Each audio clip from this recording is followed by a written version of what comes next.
BSF के हमारे जवानों, उनका काम, उनकी बहादुरी, उनके जो सैक्रिफाइसेस रहे हैं, उसको ट्रिब्यूट देने के लिए कभी फ़िल्म बनाई नहीं गई है।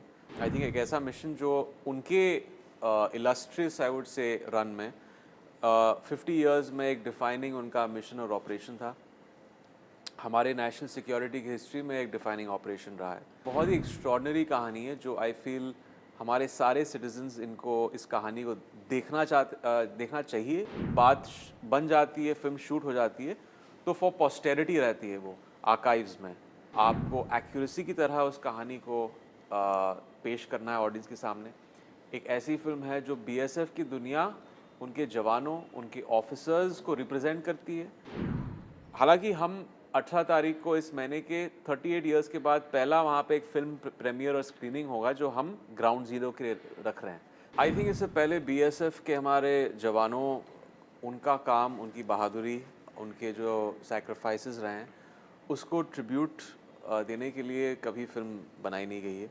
आर्मी ऑफिसर्स पे बनी है, हमारे पुलिस पे बनी है, लेकिन ये पहली बार हमारे बीएसएफ ऑफिसर्स का ट्रिब्यूट है, उनको एक ट्रिब्यूट है और ये एक बहुत बड़ी बात है।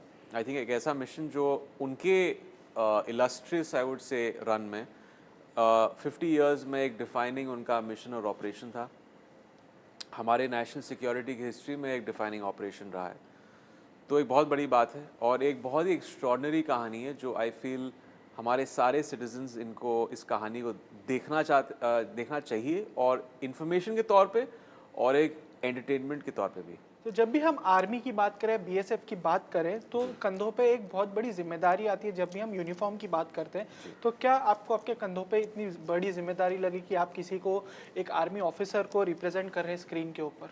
वेल ऑफ कोर्स एक बहुत बड़ी रिस्पॉन्सिबिलिटी है क्योंकि आप एक तो एक ट्रू इवेंट को आप स्क्रीन पे दर्शा रहे हैं ऑडियंस के सामने। एक ऐसा मीडियम है सिनेमा का कि वो एक बार बात बन जाती है, फिल्म शूट हो जाती है तो फॉर पोस्टेरिटी रहती है, वो आर्काइव्स में हमेशा रह जाती है। तो वो इम्पैक्ट क्रिएट करने के लिए उसमें बहुत काम लगता है। वो रिस्पॉन्सिबिलिटी को मद्देनज़र रखते हुए आपको एक्यूरेसी की तरह उस कहानी को पेश करना है ऑडियंस के सामने। एक ऐसी फिल्म है जो बीएसएफ की दुनिया, उनके जवानों, उनके ऑफिसर्स को रिप्रेजेंट करती है, तो उसका एक केयर और सेंसिटिविटी का होना बहुत ज़रूरी है। और उसके अलावा इन ऑफिसर्स ने, जिन्होंने अपनी जान को दाव पे लगा कि एनकाउंटर में एक हाई रिस्क प्रोफेशन में ये सारा जो काम किया है उन्होंने, दुबे जी हो या बीनू, मिस्टर बीनू, एसपी त्रिवेदी जी, इन सारे ऑफिसर्स ने जिस तरह डिलिजेंटली ये काम किया है, वो ठीक तरह से रिसर्च करके पेश करना, वो एक बहुत ही इंपॉर्टेंट चीज़ थी जो हमारे क्रू ने, we were very cognizant of that कि हमें ये बहुत मेहनत करनी है इस चीज़ में। फिल्म में आपने real life officer एनएनडी Dubey ji का कैरेक्टर प्ले किया है। जी। उसके अंदर एक ऐसी चीज जो आपको लगी हो, जो आपने उनसे सीखी हो, एंड प्रिपरेशंस आपने कैसे की इस मूवी को लेके? किसी रियल लाइफ कैरेक्टर को ऑन स्क्रीन प्ले करना कितना आसान या मुश्किल होता है आपके आई लिए? थिंक एक एक्साइटमेंट की बात थी कि आप ऐसे एक ऑफिसर का किरदार निभा रहे हैं जिनका एक बहुत ही इलिस्ट्रियस करियर रहा है बीएसएफ में। उनकी तभी सेकंड पोस्टिंग थी बीएसएफ में, सेकंड इन कमांड थे तभी। और एक चीज़ जो मुझे लगा कि मुझे इस चीज़ में निचोड़ कर इस कैरेक्टर में अपने परफॉर्मेंस में लेके आना है, वो मेरे पहले दिन की जो मीटिंग थी मिस्टर दुबे के साथ, उनका एक जो ह्यूमिलिटी है, जो एक हम्बलनेस है, और ये बहुत सारे जवानों में देखा है मैंने, क्योंकि हमारे पॉइंट ऑफ व्यू से ये इतना बड़ा बलिदान दे रहे हैं, इतनी मेहनत करते हैं। मैंने देखा राजस्थान में जब गया था तो वहाँ के गार्ड्स 45 डिग्रीज़ के गर्मी में वहाँ पे बॉर्डर पे तैनात रहते हैं। 11-11 महीने उनकी ड्यूटी चलती है, वो अपने फैमिली से नहीं मिलते हैं, आइसोलेटेड जगह में रहते हैं, उनका कम्युनिकेशन कट हो जाता है उनके फैमिली से, दोस्तों से। बहुत बड़ी बात है जो करते हैं और इसको हमें कहीं एक्नॉलेज करना चाहिए। तो वो चीज़ है, और मिस्टर दुबे की जो ह्यूमिलिटी, उस चीज़ को डिस्टिल करके इस परफॉर्मेंस में लेके आना, क्योंकि उन्होंने मुझसे कहा कि ये तो हमारी ड्यूटी है, सिर्फ ये एनकाउंटर जब हमने किया था, ये तो हम, it was just another day of the job, क्योंकि हम अपने देश से प्यार करते हैं, अपने देश के नागरिकों से प्यार करते हैं। तो उस फीलिंग को, वो फीलिंग ऑफ पेट्रियाटिज्म को लेके आना, एक फीलिंग और इमोशन में उस कैरेक्टर में, वो बहुत इंपॉर्टेंट था।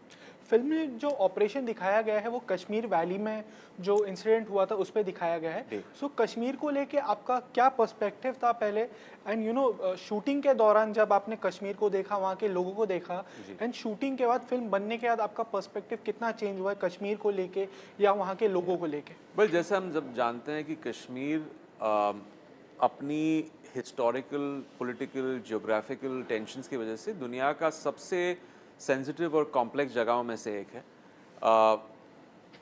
और ये मेरे दिमाग में भी था जब मैं श्रीनगर जाने से पहले, और ये मेरी पहला ट्रिप था वहाँ पे श्रीनगर में, कभी हॉलिडे के लिए नहीं गया वहाँ पे।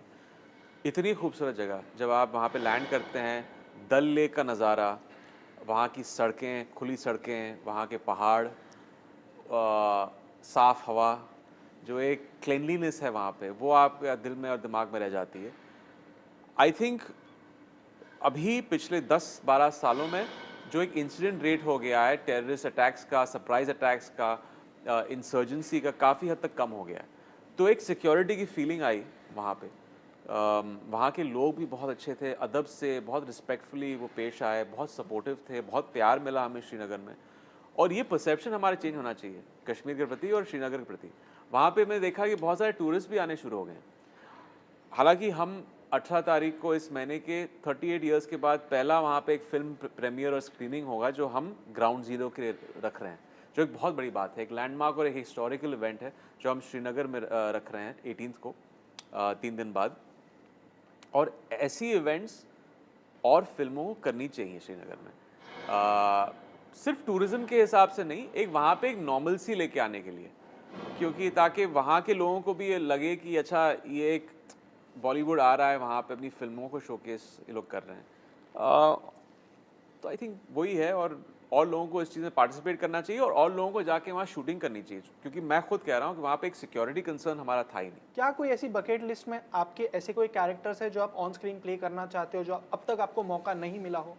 वेल, इसके बारे में सोचा नहीं मैंने, लेकिन आई थिंक जॉनर्स के तौर पे मुझे एक साइंस फिक्शन फिल्म करनी है जो ज़्यादातर हमारे देश में बनती नहीं है। तो थैंकफुली अब जो माहौल बदल रहा है और लोग नए नए एक्सपेरिमेंट्स करना चाहते हैं, ज़्यादा सिनेमा में अब आजकल एक्सपेरिमेंट्स नहीं हो रहे हैं, बट OTT में हो रहे हैं। बट उम्मीद करता हूँ कि सिनेमैटिकली थिएट्रिकल रिलीज़ के लिए भी एक हम लोग अलग जॉनर्स को एक्सप्लोर करें।